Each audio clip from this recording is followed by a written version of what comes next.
Bienvenue à tous et à tous pour une nouvelle vidéo. Ah, je vous garantis, ça fait facilement 4 mois, voire 5, voire 6 mois facile que je n'ai pas réenregistré ici.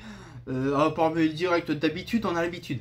Mais ça fait hyper drôle de réenregistrer dans un autre endroit du bureau.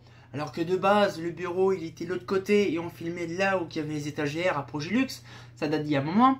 C'était bien avant de déménager à Flavigny. Je ferai une vidéo là-dessus, bien sûr, dédiée là-dessus. Franchement, aujourd'hui, nous allons parler d'un truc que beaucoup de gens m'ont redemandé un petit peu en gros. Parce que c'est vrai que sur le coup, ça fait quand même déjà au moins 1 an, voire même 2 ans passés, voire même... Ouais, une bonne paire d'années, hein, que j'ai fait une vidéo dédiée vraiment sur un petit peu la présentation de GEP, le motif, l'intention, de ce que ça peut... plein de choses. Donc c'est vrai que je me suis dit que on pourrait refaire un truc tout dédié là-dessus, ça serait intéressant. Donc du coup, ben, pourquoi pas, on va reprendre un peu le bout de grès. Hein. Et donc aujourd'hui, justement, un petit peu, on va parler un petit peu de l'histoire, du but, de ce qui va se passer, de ce qui produira un petit peu plus tard dans le futur. Alors déjà, pour ceux qui ne connaissent pas la chaîne, alors je ferai une vidéo par contre spéciale pour la chaîne. La vidéo de la chaîne, elle date de vieille, donc je ferai une renouvelle. Hein. Ça fait peut-être déjà 2 ans déjà que la vidéo elle tourne, donc c'est vrai que je prévois de refaire une nouvelle vidéo plus tard. Pas tout de suite, je prévois de la faire proprement. Donc par contre, dans la vidéo dédiée de présentation de la chaîne, bon ça c'est un autre truc, hein, bien sûr, ça sera la présentation de la chaîne, mais par contre, GEP. Alors on va parler dans les généralités de GEP. C'est vrai que sur le coup, on n'a pas eu l'occasion d'en parler sereinement depuis un petit moment, et donc, j'y vais. Et donc du coup, EGEP, donc électricité générale, éclairage public. EGEP tout simplement. Hein. Donc de base, c'est une collection. Hein, ça date d'il y a un moment. Vous avez vu, il n'y a pas longtemps, j'ai fait l'opération La Purge. Alors, je vous expliquerai un petit peu plus en détail là-dessus dans les généralités. Alors de base, c'était simplement une pure collection. Alors ça date du 25 août 1997. Donc l'anniversaire, c'était il n'y a pas longtemps. Hein, c'était le mois dernier. Mais c'était les 27 ans. Mais d'un autre côté, on se dit quand même qu'en 27 ans de connaissances de choses que j'ai appris, et comme disait ma regrettée grand-mère, tout n'est pas construit en un jour. Paris n'est pas construit en un jour, il n'est même pas fini. Et donc du coup, ce qu'il fait, c'est que voilà. Donc du coup, c'était une simple collection. Alors bien sûr, hein, avant que j'ai cette passion loufoque, hein, j'avais déjà des petits penchants, hein, parce que en 97, j'étais assez jeune. Hein, mais le problème, c'est que au tout début, c'était pas ça, c'était la mécanique, hein, des vilebrequins, pistons, bielles, soupapes, abracam. Donc j'avais plein, vraiment de pièces de mécanique à la maison. Hein, je vous garantis, c'est assez lourd, un vilebrequin de voiture. Et c'est tout, donc moi je faisais mes petites balades et tout ça avec mes parents quand j'étais gamin. On est parti donc en 97, donc en août 97, avant l'accident fatidique. J'étais parti du côté de la Mayenne, on était chez des amis, mais c'est pas des amis, c'est carrément dans la famille. Et le problème c'est que, bien sûr, je retournais la meuleuse, hein, parce qu'il fallait raffûter un couteau, je sais plus quoi, donc j'ai tourné la meuleuse. Le doigt s'est complètement ripé dans l'engrenage. Hein, bon, je vous explique la charcuterie, hein, c'est quand même une sacrée dinguerie. Par contre, c'était une énorme dinguerie. Donc suite à ça, il fallait rechercher l'hôpital, machin. J'ai failli perdre mon doigt à cause de la mécanique des engrenages et compagnie. Ça m'a cloué net, ça m'a scotché vraiment de ouf. Donc du coup, j'ai arrêté la mécanique. Et quand c'était... En plus, c'était en août 97, donc du coup, j'avais une grosse poupée, hein. Et puis finalement, je me suis rétorqué à pu vouloir faire de la mécanique. Alors j'ai gardé toujours certaines choses de mon enfance, mais pas tout. Hein. Et après, mon père, il me fait, bah tiens, justement, comme c'est encore l'été, je vais en profiter, on va dire, pour refaire ma chambre. Donc, c'est-à-dire la mienne, qui était chez mes parents. Et donc, du coup, il a tout démonté. Et il y avait une caisse d'élec, avec normalement tout ce qu'on trouve dans un truc d'électricien, donc des dominos, des lampes et tout le bordel. Et puis je me suis dit, ça peut être intéressant de se passionner sur un truc un peu bizarre. C'était des lampes. Alors bien sûr, pour ça je dis électricité générale, éclairage public après. Pourquoi? Parce que de base c'était électricité générale et des lampes standards. Donc ça a venu comme ça de but en blanc. Donc du coup je dis, bah, je vais peut-être me faire une petite collection, ça peut être bien. 3 ou 4 poupoules comme ça de temps en temps, des incandescentes, des bonnes vieilles poires, Claude ou Mazda, tout ça en 100 watts, en 75 watts, ça fait plaisir. Donc j'ai commencé comme ça, donc c'était au tout début, dans les années 90, c'était encore les francs. Hein. Et puis c'est tout, puis je me suis intéressé. Et au fil du temps, ça continuait. Mais tu vas me dire, ouais mais pourquoi cette passion sur les lampes? Ça a bien venu quelque part. Ben, il faut penser quand même que, ben, de base, moi, mon premier mot, parce que tout gamin a un premier mot, hein, bien sûr, quand il dit papa, maman, peu n'importe, ou bateau, hein, ben, moi, c'était le premier astre lumineux sur Terre, la Lune. Donc déjà, j'étais déjà à mon premier mot, donc je devais être vraiment tout petit, peut-être 2-3 ans, et encore, je ne sais pas, j'ai pas souvenir de ça, mais ma mère, elle m'a dit que mon premier mot, c'était la Lune. Donc le premier astre lumineux qui est connu sur Terre, c'est la Lune. Donc ça veut dire qu'en fait, que dès ma naissance, mais vraiment dès ma naissance, j'étais voué à m'intéresser sur l'éclairage. C'est tout con. Après, j'ai commencé avant 97, hein, bien sûr. J'allais à la crèche. Donc le matin, j'allais à la crèche. Donc bien sûr, avec ma mère, des fois elle m'emmenait ou des fois c'était la nounou. J'allais à la crèche. Et puis finalement, j'avais mon petit banc tout sympatoche et tout. Et le matin, je regardais la petite VM qui était dans la rue, en BF, qui s'éteignait.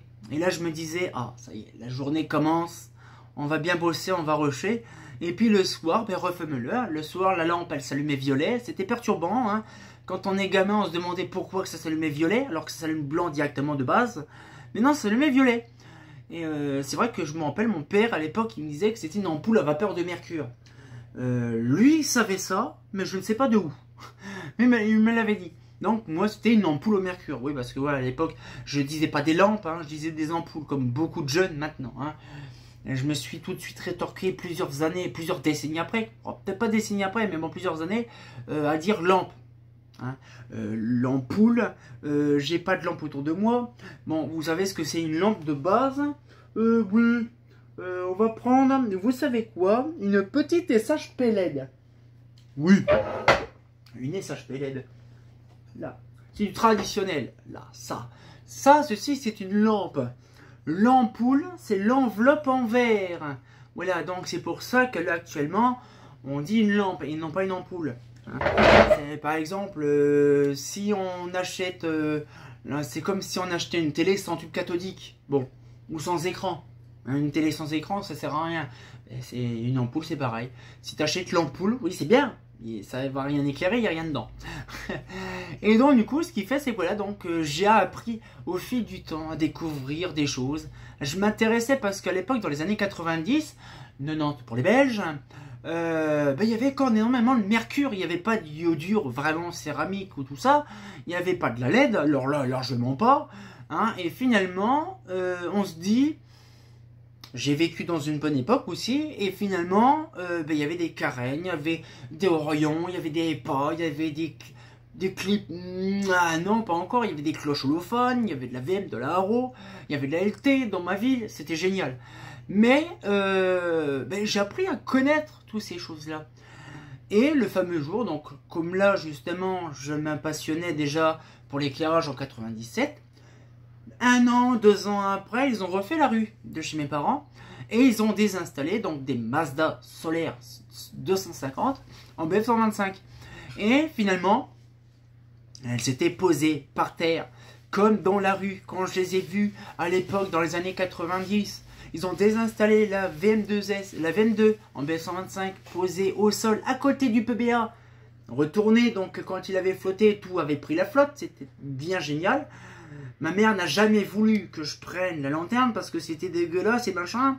Et à l'époque, c'était différent parce qu'il fallait penser qu'à l'époque, récupérer un modèle de lanterne dans les années 80-90, c'était un petit peu considéré un petit peu comme à la SNCF du vol. Hein. Ça appartenait à l'État, c'était comme ça. C'était la mentalité des années 80-90. Et c'est vrai qu'à l'époque, il n'y avait pas Engie, il n'y avait pas Ineo, il n'y avait pas tout ça. À l'époque, l'éclairage public était géré par qui? Par EDF. Et EDF, c'est qui? C'est l'État. Donc c'est sûr qu'à l'époque, on disait non, tu touches pas, ça appartient à l'État. Voilà. Et finalement, je m'en suis bien sorti. Plusieurs années après, j'en ai plus d'une centaine. Plusieurs centaines, quasiment plus de 1000, hein, à un moment. Mais ce que je veux dire, c'est qu'en fait, cette passion débordante, cette énergie dévorante à récupérer ce que je voulais, c'était quand même génial. Donc quand t'es gamin, tu te renseignes à droite à gauche, donc tu découvres des choses. Et quand ils désinstallaient, justement, mon premier luminaire que j'ai découvert, le nom officiel, c'était la Mazda Estoril. Ah oui, parce qu'ils ont désinstallé la Solaire 250 en B225. Il n'y a pas d'étiquette dessus, hein, que veux-tu, des années 80, il n'y avait pas spécialement d'étiquette. Donc du coup, j'ai vu vraiment sur le gros carton marqué Mazda. Alors déjà, c'est sûr que c'était marqué Mazda, c'était en gros en vert. Et sur la petite étiquette blanche en bas, généralement c'est sur le bas à droite, et il y avait marqué Estoril F. Oui, parce que c'était avant encore la production des Estoril P. Oui, parce que j'ai grandi dans une époque où il n'y avait qu'une taille et non deux. Et finalement, je me suis retrouvé avec un nom de luminaire. 98, à peu près dans ces coins-là. GEP commençait déjà à apprendre beaucoup de choses sur les lampes à décharge. Pas trop. Plus sur les lampes incandescentes.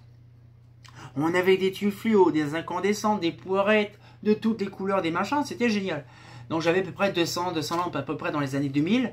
Vraiment quand j'ai vraiment rétrocédé tout ça. Et puis au fil du temps, franchement, tu te dis, c'est quand même une sacrée collection tout ça. J'ai rencontré des personnes, j'ai fait plein de choses et machin. Et j'ai récupéré mes premières lampes à mercure. Donc mes premières BF, mes premières sodium, mes premières iodure. Après, ça a changé tout au tout. Le 3 avril 2003, j'ai récupéré ma première lanterne. Ce qui fait, c'est que là, l'éclairage public, bam, arrive à bon port. Donc là, à l'heure que je tourne, on est quand même en septembre. Donc ça tombe bien là, ça colle à peu près dans la même période. Mais ça fait déjà 21 ans que j'ai eu ma première lanterne. Et donc du coup, ce qui fait, c'est que là, c'est électricité générale et éclairage public vraiment bien consécutif. Sauf qu'il y a 20 ans en arrière, j'étais encore au collège. Donc je m'amusais, moi, sur mes calepins, à écrire de la cour Julien, le gars des ampoules au mercure, au sodium, HQI, vous savez, celui qui démonte les lampadaires. C'était génial. Donc du coup, bien sûr, à la rentrée des classes, on dit, il faut pas abîmer les carnets de correspondance, c'est pour l'année. Moi, la première chose que je faisais la semaine d'après, c'était rempli de dessins de lanternes et de lampes. Voilà, et donc du coup, ce qui fait, c'est qu'au fil du temps, j'ai récupéré plein de choses, et donc du coup, cette collection, c'est impressionnant de dire, j'ai appris au fil du temps, au fil des années. J'avais pas d'appareil photo numérique non plus, donc j'avais des appareils photo jetables, que je faisais des photos de luminaires en veux-tu en voilà, mais je me suis pris énormément de plaisir à faire toutes ces photos-là. YouTube n'existait pas, Messenger non plus, rien de tout ça. C'était un peu dommage. Mais d'un autre côté, si on avait eu la technologie de maintenant à l'époque, j'aurais été heureux. Parce que j'aurais pu faire une vidéo YouTube de présentation de luminaires en BF, tout ça, des cloches holophanes, ça aurait été bien. Mais ce que je veux dire simplement, c'est que cette histoire-là continue au fil des années. Et puis, on se retrouve avec plusieurs années après la récupération de plusieurs centaines de luminaires. Bon, bien sûr, c'est au cas par cas. Il y a eu des sociétés. J'ai rencontré petit à petit au fil des années des sociétés d'éclairage, des fabricants. J'ai rencontré beaucoup de choses. Et là maintenant nous sommes actuellement donc en 2024, 2023, 2022, donc dans les années 20. Hein. On va se dans les années 20, 1920, 1925, non dans les années 20, 2020. Mais j'ai appris énormément de choses. J'ai une chaîne YouTube, on est en train d'en parler. J'ai une page Facebook, j'ai un site internet et tout ça. J'ai énormément de choses. Et c'est vrai que sur le coup, quand je me dis que j'ai appris énormément de choses, c'est vraiment une collection qui est devenue après en tant que professionnel. Parce que bon, maintenant j'ai un numéro de siret, mon logo est protégé, tout ça. Donc maintenant c'est une entité. Et GEP, franchement, dans la présentation, comme ce que je peux dire, c'est que maintenant elle est scindée en plusieurs partitions. On a donc, moi depuis le début, donc ça fait plus de 20 ans que je gère GEP. J'ai Dorian qui est arrivé il y a quelques années en arrière, il y a à peu près 3 ans, à peu près 3 ans, bientôt 4 ans cette année que je le connais, donc ça fait 3 ans qu'il est arrivé sur Epernay justement pour m'épauler sur beaucoup de choses. Et là actuellement, cette année, en 2024, je ne sais pas si vous l'avez vu un petit peu, je pense, mais il y a des nouvelles antennes. Et donc là actuellement, je prévois aussi de faire une vidéo spécialement conçue sur les antennes, c'est prévu, de toute façon j'ai prévu vraiment de parler sur ça, mais vraiment de faire énormément de choses avec une énorme communauté, parce que depuis 2016 que je suis sur YouTube, sur cette chaîne-là, malgré que j'en avais d'autres avant, j'ai construit une énorme communauté et grâce à vous j'apprends des choses et en même temps je vous apprends également des choses. On a vu le projet La Purge qui il n'y a pas longtemps a sorti, ça a attristé beaucoup de gens. J'expliquerai ça vraiment dans une vidéo bien spécifique sur la deuxième vidéo sur le projet La Purge. Mais le problème c'est qu'actuellement j'essaye de faire en sorte que EGP soit connu partout en France. Donc ça veut dire que chaque département, je voudrais moi personnellement que tous les départements aient justement une antenne EGP. Ça va paraître débile, mais d'un autre côté ça permet d'avoir une ouverture d'esprit, parce que moi mon logo il est protégé, donc du coup si la personne veut mettre des vidéos, des photos, c'est pas un problème parce que justement c'est protégé. Et donc du coup ce qu'il fait c'est que d'avoir une entité à peu près dans tous les départements, de savoir ce qu'on peut récupérer, de faire des photos d'endroits, des choses comme ça, de recherche de cartes postales, des choses comme ça, d'avoir un aperçu mais magnifique sur la France entière. Également EGP va aussi en Belgique, bientôt aux Pays-Bas. Il y a plein de projets là-dessus et c'est vrai que sur le coup, j'ai énormément de projets sur EGP.